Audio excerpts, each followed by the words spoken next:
당신은 복음을 듣고도 그것을 단순한 지식으로만 붙잡고 있진 않습니까? 만약 그렇다면 그것이야말로 당신의 영혼을 치명적인 파멸로 몰아넣을 가장 무서운 착각입니다. 복음은 교리 시험을 위해 외우는 내용이 아니라 예수 그리스도의 십자가와 부활을 통해 실제로 죄인이 살아나는 능력인데, 그것을 단순한 정보처럼 머리에만 담아두는 순간 당신은 살아있는 생명을 놓치고 껍데기만 움켜쥔 채 사망의 길을 걷게 되는 것입니다. 당신은 교회에서 오랫동안 성경을 공부했을지 모르지만 머리로만 아는 복음은 당신을 결코 구원하지 못합니다. 사도 바울은 고린도전서 4장 20절에서 하나님의 나라는 말에 있지 않고 능력에 있다고 선포했습니다. 그러나 당신이 복음을 오직 지식으로만 받아들이면 능력은 사라지고 말 뿐인 신앙만 남아 당신의 삶은 공허와 위선으로 가득 차게 됩니다. 그리고 그 공허는 점점 더 커져 당신이 예배에 참석해도 기쁨이 없고 기도해도 응답이 없으며 성경을 읽어도 생명의 울림이 없는 영적 메마름 속으로 빠지게 할 것입니다. 이 상태가 계속되면 당신은 스스로는 신앙이 있다고 말하면서도 사실상 하나님과 단절된 삶을 살게 됩니다. 예수께서 마태복음 7장 21절에서 경고하신 대로 주여 주여 하는 자마다 천국에 들어가는 것이 아니라 아버지의 뜻대로 행하는 자라야 들어간다고 하신 말씀을 직면하게 될 것입니다. 복음을 단순한 머리 지식으로 착각한 사람은 언제나 신앙을 평가할 때 외적인 것만 보고 스스로 안심하지만 실제로는 열매 없는 무화과 나무와 같아서 결국 주님의 심판 앞에서 저주를 피할 수 없습니다. 예수께서 마가복음 11장 14절에서 무화과 나무를 향해 영원토록 사람이 네게서 열매를 따먹지 못하리라 하신 저주의 말씀처럼 복음을 오해한 자의 결말은 무서운 심판입니다. 당신은 이사야 29장 13절에서 말하는 입술로는 나를 존경하지만 마음은 내게서 멀리 떠났다는 책망을 피할 수 없는 자리에 설 수도 있습니다. 복음을 지식으로만 붙드는 사람은 결국 행위로 구원받으려는 교만에 빠지거나 반대로 값싼 자기 위안에 빠져버리는데, 두 경우 모두 생명 없는 신앙으로 끝날 뿐이며 그것이야말로 복음을 오해할 때 생기는 치명적 결과입니다. 당신은 지금도 교회에 다니고 성경을 읽고 기도를 드리지만 그 모든 것이 실제로 당신 안에서 생명을 낳지 못하고 있다면 당신은 가장 심각한 위험에 놓여 있는 것이며, 예수께서 요한복음 3장 3절에서 사람이 거듭나지 아니하면 하나님의 나라를 볼 수 없다고 하신 선언을 직면하게 될 것입니다. 복음은 당신을 지식으로 채우기 위한 것이 아니라 죽은 자를 살리고 죄인을 의인으로 바꾸며 사망에서 생명으로 옮기는 능력인데, 그것을 오해하는 순간 당신은 여전히 사망 가운데 머무르게 되고 그 결과는 영원한 분리와 심판일 수밖에 없습니다. 따라서 지금 이 순간 당신은 자신이 복음을 단순한 교리로만 이해하고 있는 것은 아닌지 철저히 점검해야 하며, 야고보서 1장 22절에서 말씀한 것처럼 말씀을 듣고 행하지 않는 자는 자신을 속이는 자라고 경고하신 말씀을 기억해야 합니다. 복음을 제대로 이해한다는 것은 단순히 알고 있는 것이 아니라 그것이 당신의 사고방식과 선택과 삶의 방향을 송두리째 뒤집어 놓는 것입니다. 만약 그것이 없다면 당신은 아직도 복음을 지식으로만 붙잡고 있는 것입니다. 사도행전 2장 37절을 보면 복음을 들은 자들이 마음에 찔려 형제들아 우리가 어찌할 거라고 부르짖었는데, 이것이 바로 복음이 지식이 아닌 능력으로 다가올 때 일어나는 변화입니다. 그러나 복음을 머리로만 아는 자는 마음에 찔림도 없고 변화도 없으며 여전히 자기중심적 삶을 살아가다가 심판에 서게 될 것입니다. 사도 바울은 고린도 후서 5장 17절에서 누구든지 그리스도 안에 있으면 새로운 피조물이라 이전 것은 지나갔으니 보라 새 것이 되었도다라고 선포했는데, 당신의 삶에 실제로 이 변화가 없다면 당신은 복음을 단순한 이론으로만 붙들고 있는 것입니다. 복음을 지식으로만 아는 사람은 결국 하나님께 가까이 가는 것이 아니라 멀어지게 되고 입술로만 존경하는 신앙에 갇혀 있다가 마지막 날에 주님 앞에서 나는 너를 도무지 알지 못한다는 마태복음 7장 23절의 두려운 선언을 듣게 될 것입니다. 이제 당신은 스스로 질문해야 합니다. 나는 정말 복음을 아는가? 아니면 단지 머리로만 외우고 있는가? 나의 삶은 복음으로 실제로 변화되었는가? 아니면 단순히 교회라는 틀 속에 갇혀 있는가? 복음을 제대로 이해한다는 것은 단순히 사실을 동의하는 것이 아니라 십자가의 능력이 당신의 죄를 깨뜨리고 당신의 자아를 무너뜨리고 당신을 완전히 새로운 피조물로 변화시키는 경험을 말하는 것입니다. 이것이 없다면 당신은 아직 복음을 지식으로만 붙잡고 있는 것입니다. 사도행전에서 초대교회 성도들이 복음을 받아들였을 때 그들의 삶은 송두리째 흔들렸고 가진 것을 다 나누었고 핍박 속에서도 기뻐했으며 심지어 목숨까지 내어놓았는데 당신의 삶에는 그런 능력이 나타나고 있습니까? 만약 없다면 지금이야말로 심각한 경고의 순간입니다. 복음을 오해하는 것은 단순한 착각이 아니라 영혼을 파멸로 이끄는 길입니다. 복음을 값싼 은혜로 축소하는 것은 또 다른 치명적인 왜곡이며 당신을 파멸로 몰아넣는 함정입니다. 은혜는 값으로 살 수 없는 하나님의 선물이지만 그렇다고 해서 그것이 값싼 것이 아닙니다. 은혜는 예수 그리스도의 십자가에서 흘린 피라는 대가 위에 세워진 가장 값비싼 선물입니다. 그런데 당신이 은혜를 값싼 위로로만 받아들이고 죄를 대수롭지 않게 여기며 회개 없는 안일함 속에 머문다면 그것은 이미 복음을 잃어버린 것입니다.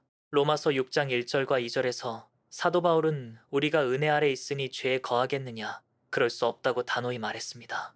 하지만 값싼 은혜에 사로잡힌 사람은 오히려 은혜를 죄에 대한 면허장처럼 사용하며 계속해서 죄를 짓고도 하나님은 이해하실 거라는 자기 위안 속에 살게 됩니다. 그것은 은혜가 아니라 스스로를 속이는 영적 독입니다. 은혜는 당신을 죄에서 자유케 하는 능력이지 죄를 합리화하는 도구가 아닙니다. 값싼 은혜를 붙드는 사람은 십자가의 무게를 잃어버리고 죄에 대한 두려움도 잃어버리며 결국 구원의 길을 떠나 자기 욕망을 좇는 삶으로 빠져듭니다. 예수께서 요한복음 8장 11절에서 가늠한 여인에게 나도 너를 정죄하지 아니하노니 다시는 죄를 범하지 말라고 하셨습니다.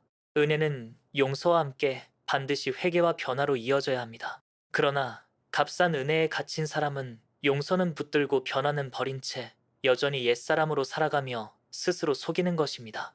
이것은 결국 히브리서 10장 26절에서 말하는 진리를 아는 지식을 받은 후에도 짐짓 죄를 범하는 자에게는 다시 속죄하는 제사가 없다는 무서운 경고로 이어집니다. 값싼 은혜를 받아들이는 사람은 처음에는 자유를 얻었다고 착각하지만 사실상 점점 더 깊은 속박으로 들어가며 죄의 노예가 되면서도 스스로는 은혜 아래 있다고 말하는 위험한 자기기만 속에 빠지게 됩니다.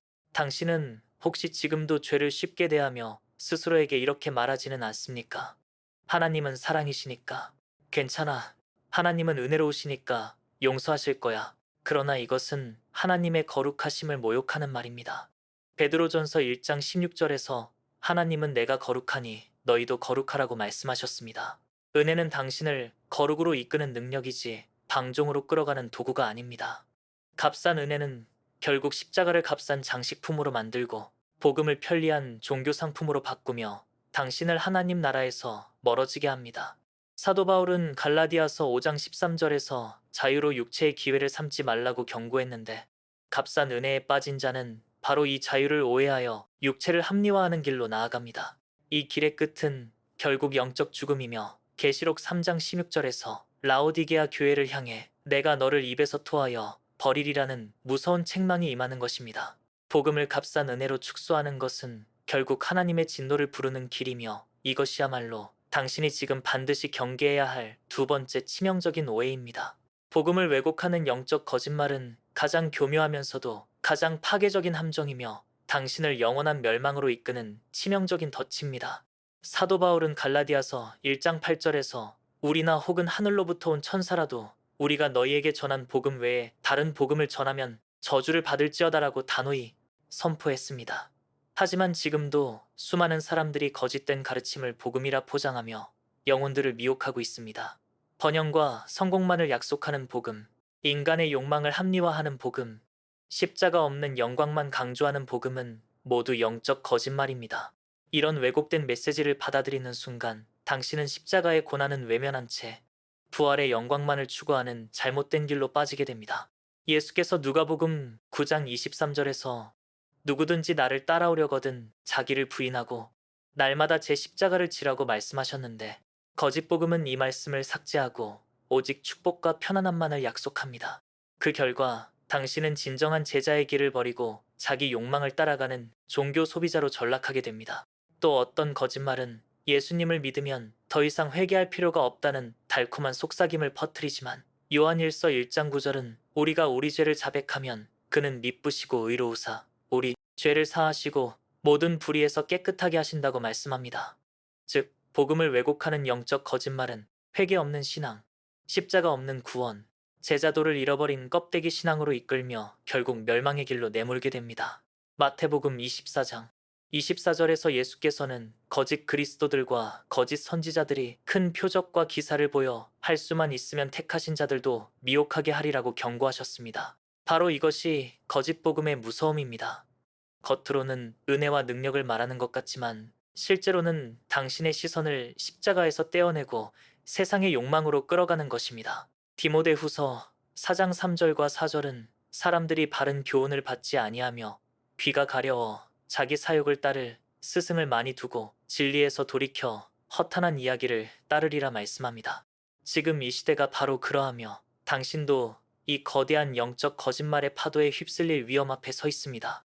만약 당신이 복음을 왜곡하는 메시지를 따라간다면 처음에는 달콤할지 몰라도 결국에는 영원한 분리와 심판이라는 파멸적 결말에 이르게 됩니다. 왜냐하면 하나님은 갈라디아서 6장 7절에서 스스로 속이지 말라. 사람이 무엇으로 신든지 그대로 거두리라 말씀하셨기 때문입니다. 복음을 왜곡하는 영적 거짓말은 결국 당신이 하나님 앞에서 속은 채 버려지는 비극으로 끝나게 합니다. 그러므로 지금 이 순간 당신은 반드시 분별해야 합니다. 내가 붙들고 있는 복음이 진짜 복음인가? 아니면 달콤한 거짓말에 불과한가?